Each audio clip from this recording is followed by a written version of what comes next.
Good morning 11 class. कैसे हो बच्चों आप लोग? आई होप कि आप बहुत अच्छे होंगे रोज की तरह। ठीक है, आज जो हमारा टॉपिक है चैप्टर 3 में वह एंजियोस्पर्म। ठीक है, यानी कि आवृतबीजी पौधे। क्या है? आवृतबीजी पौधे। ठीक है, आवृतबीजी पौधे। तो शुरू में हमने क्या करा था? पादप किंगडम को, ठीक है, किंगडम प्लांटी को हमने 5 भागों में बांटा था। ठीक है, क्या थे वो 5 भाग?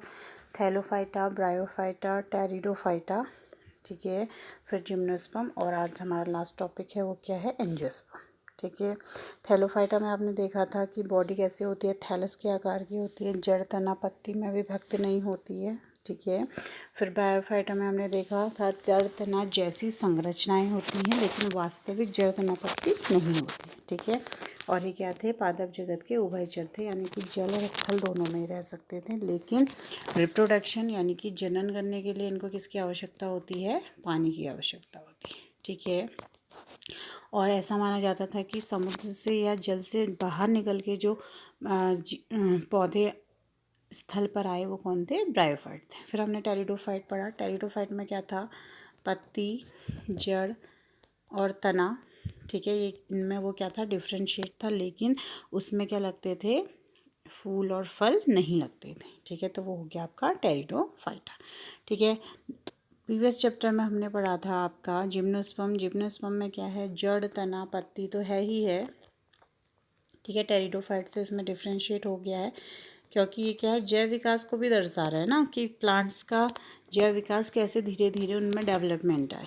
ठीक है, तो टेरिडोफाइट में जड़, तना, पत्ती था, फूल फल नहीं लगते थे, लेकिन जिम्नोस्पर्म में क्या है? फल तो बनते हैं लेकिन वो कैसे होते हैं? नग्न बीजी होते हैं, यानी कि फल के अंदर बीज नहीं पाए जाते, नग्न अवस्था में पाए जाते हैं। ठीक है, जैसे इसमें देखिए आप, ये सब क्या हैं आपके जिम्नोस्पर्म में जितने भी कोन के आकार के इनमें वो लगते हैं।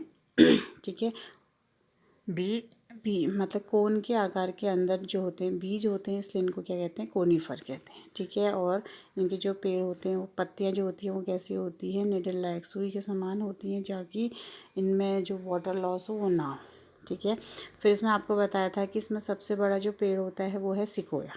ठीक है, तो ये उसकी इमेज है सिकोया, और ये क्या हो सकते हैं? 400 फीट ऊंचे हो सकते हैं। ठीक है, यानी कि जो जिम्नोस्पर्म का सबसे बड़ा पेड़ है और विश्व का भी जो सबसे बड़ा पेड़ है वो क्या है? सिकोया है। ठीक है बच्चों, तो आज हम बात करेंगे आपके एंजियोस्पर्म के ऊपर। ठीक है, तो आप देख रहे होंगे चित्र में कि सब जगह क्या लगे हैं? फ्लावर लगे हैं। तो कहने का मतलब ये है कि जैव विकास में ये ऐसा पादप वर्ग है जिसमें कि क्या होते हैं? फूल और फल पाए जाते हैं। ठीक है, इनकी जो मुख्य विशेषता है उसमें क्या है? फूल और फल पाए जाते हैं। जड़, तना, पत्ती में तो टेरिडोफाइटा में भी डिफ्रेंशिएट हो रहा है, तो आगे को क्या है? इसमें भी जड़, तना, पत्ती तो है ही है, साथ में क्या है? फूल और फल भी लग रहे हैं, और फलों के अंदर ही क्या होते हैं? बीज होते हैं। ठीक है, और फूल के अंदर क्या होते हैं? एक तो क्या होता है आपका? स्त्री केसर होता है। ठीक है, स्त्री केसर क्या हुआ? मादा भाग हो गया, और पुंकेसर क्या हो गया? 10th में पढ़ा है आपने, पुंकेसर क्या हो गया? इसका नर भाग हो गया, है ना। तो इसका मतलब क्या है कि इसकी जो मुख्य विशेषता है वो क्या है? फूल और फल का लगना है। ठीक है, यानी कि जो बीज होंगे वो किसके अंदर पाए जाएंगे? फल के अंदर पाए जाएंगे। ठीक है, संवहन मंडल विकसित प्रकार का होगा। देखिए फल है, यहाँ तरबूजे में देखिए इसमें बीज हैं, कीवी में बीज हैं। ठीक है, इधर खीरा दिख रहा है, इसमें बीज हैं।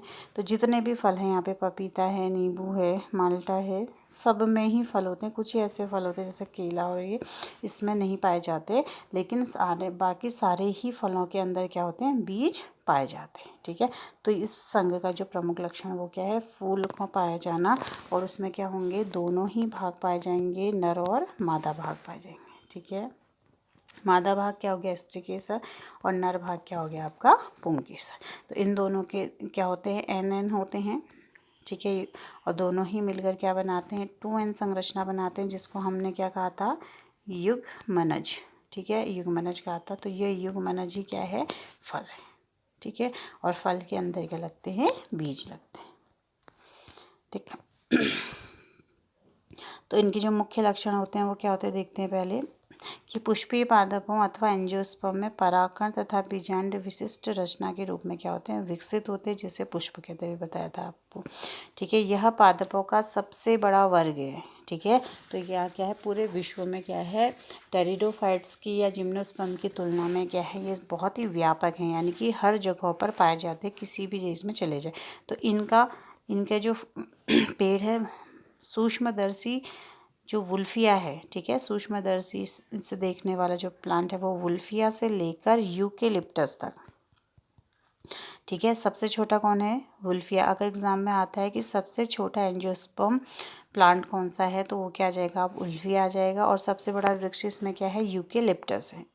इससे पहले हमने जिम्नोस्पर्म में क्या पढ़ा था, सिकोया पढ़ा था, वो विश्व का सबसे बड़ा पेड़ है, लेकिन यहाँ पर क्या है, यूकेलिप्टस 100 मीटर का या उससे अधिक ऊंचाई का हो सकता है। तो इससे आर्थिक लाभ क्या मिलता है, भोजन मिलता है, चारा मिलता है, ईंधन मिलता है, औषधियाँ मिलती हैं और भी अन्य चीज़ें इससे मिलती हैं। और इसको हमने 2 वर्गों में विभक्त किया है। एक तो क्या है आपका एक बीजपत्री, दूसरा क्या है द्विबीजपत्री। ठीक है, तो एक बीजपत्री क्या हुई, जैसे आपके हो गया गेहूँ, ठीक है, चावल या धान कह सकते हैं। द्विबीजपत्री में क्या आ गया आपका चना और मटर। ठीक है, तो इसमें हम क्या करते हैं कि इन बीजों को अगर भिगाएंगे या इनकी छिलका निकालेंगे तो क्या होगा, जो 2 इक्वल भागों में बट जाएगा, जैसे चना है, मटर है, तो वो क्या हो गए द्विबीजपत्री, यानी कि उसमें कैसे हैं 2 बीजपत्र हैं, तो वो कैसे हो गए द्विबीजपत्री हो गए। और ये कैसे होते हैं, बहुवर्षीय होंगे, एक वर्षीय होंगे, द्विवर्षीय होंगे। ठीक है, एक बीजपत्री क्या हुआ, गेहूँ है, मक्का है, धान है, जौ है, बाजरा है, तो उसके क्या होंगे 2 भाग नहीं हो सकते, तो वो क्या हो गया आपके एक बीजपत्री हो गया। ठीक है, तो इस तरीके से हम इसको समझ सकते हैं।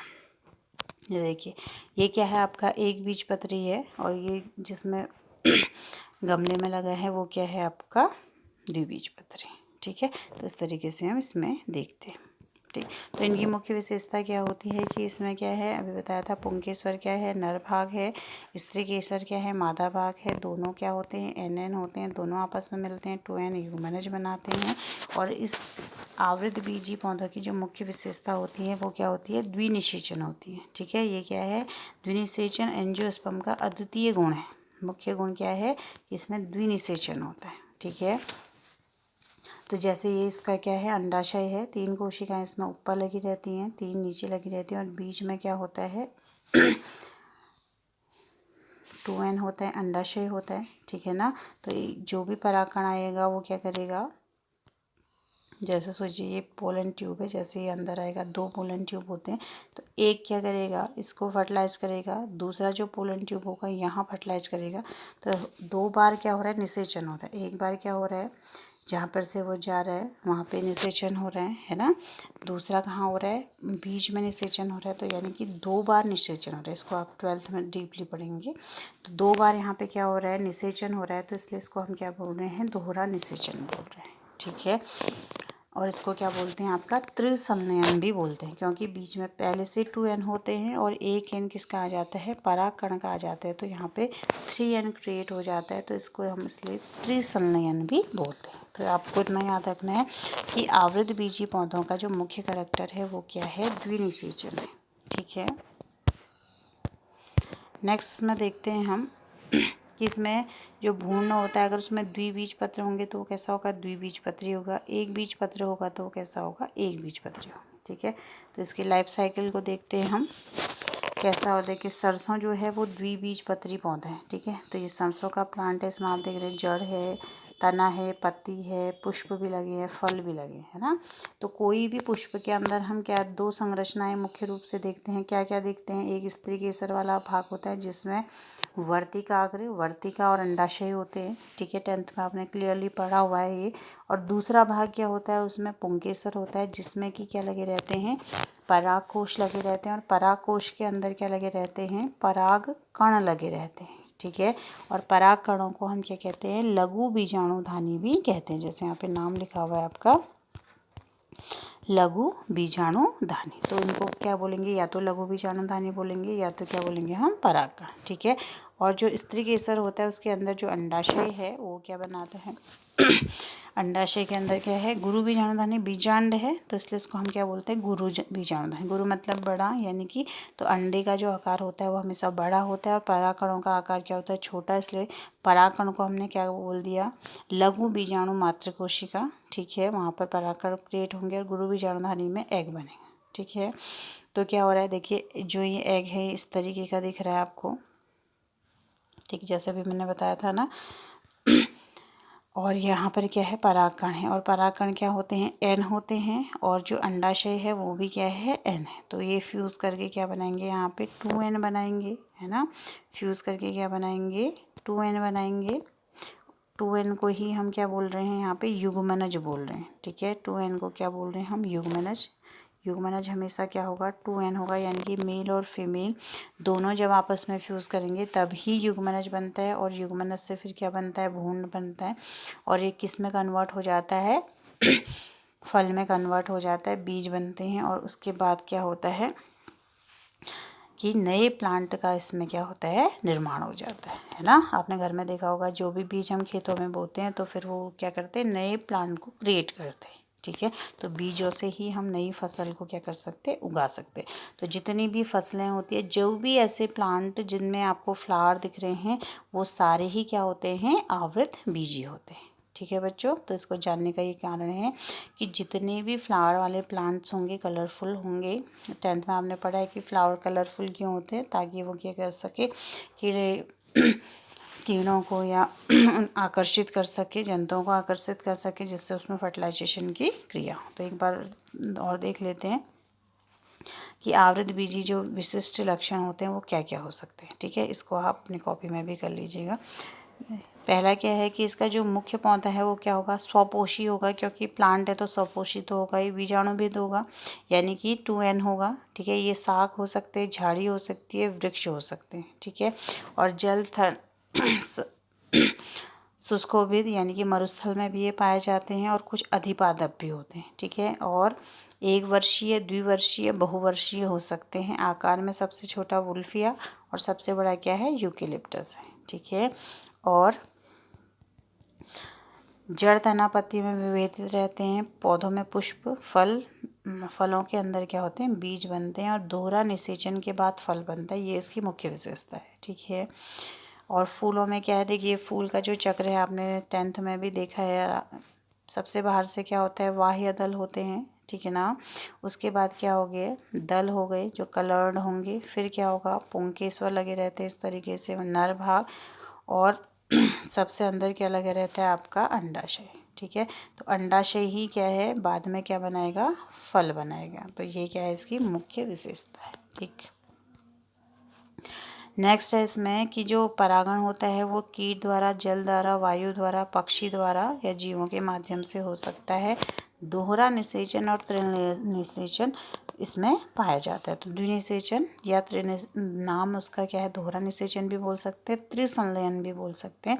तो ये क्या है, इसकी मुख्य विशेषता है। ठीक है, और इसमें निषेचन के बाद, दोहरे निषेचन के बाद भ्रूण पोष बनता है, जो नए बन रहे भ्रूण को क्या करता है, पोषण प्रदान करता है। ठीक है, और बीज हमेशा अंडाशय में स्थित रहते हैं, जो क्या होंगे, बीज तथा फलावरण से मिलकर फल बनता है, यानी कि जो हमारा अंडाशय था वो क्या बन गया, फल बन गया, और जो ओव्यूल थे वो क्या बन गया, आपके बीज बन गए। तो बीज पत्र 1 या 2 के आधार पर हम इनको एक बीज पत्री या द्विबीजपत्री कह सकते हैं। ठीक है, और ये पूरे विश्व में क्या है, व्यापक रूप से पाए जाते हैं। ठीक है बच्चों, और जब भी आप काम करेंगे, जितने भी ये ग्रुप हैं एनसीईआरटी से, आप देखेंगे कि थैलोफाइटा, ब्रायोफाइटा, टेरिडोफाइटा, ठीक है, जिम्नोस्पर्म और आज एंजियोस्पर्म, तो इनका आप थोड़ा थोड़ा सा इसके बारे में लिखेंगे। ठीक है, और ये जैसे चित्र में आप देख रहे हैं फर्न है। ठीक है, फर्न किस में आते हैं, आपके टेरिडोफाइट्स में आते हैं। तो इस तरीके से अगर आपको आसपास फर्न मिल जाए, ठीक है, तो उसको आप अपनी कॉपी में चिपकाएंगे, या अगर आपको मॉस मिलता है तो उसको ब्रायोफाइट के सामने चिपकाएंगे, जैसे इसमें चिपका रखा है पेज में, है ना। तो इस तरीके से आप काम करेंगे। ठीक है बच्चों, और कल को फिर मैं आपको क्या करूँगी, क्वेश्चन आंसर भेज दूँ। ठीक है, तो आज के लिए इतना ही, और अच्छे से इसमें ड्रॉ बनाएंगे आप। ठीक है, इस अच्छा सा काम करेंगे, और जिसका काम पूरा हो जाएगा, ठीक है ना, जिसका भी काम पूरा हो जाएगा, क्योंकि अब तीसरा चैप्टर कंप्लीट होने वाला है, तो 2 चैप्टर जिसके कंप्लीट हैं वो कॉपी चेक कराने भी आ सकते हैं, ताकि हमें पता चले आप किस तरीके से काम कर रहे हैं। ठीक है, थैंक यू।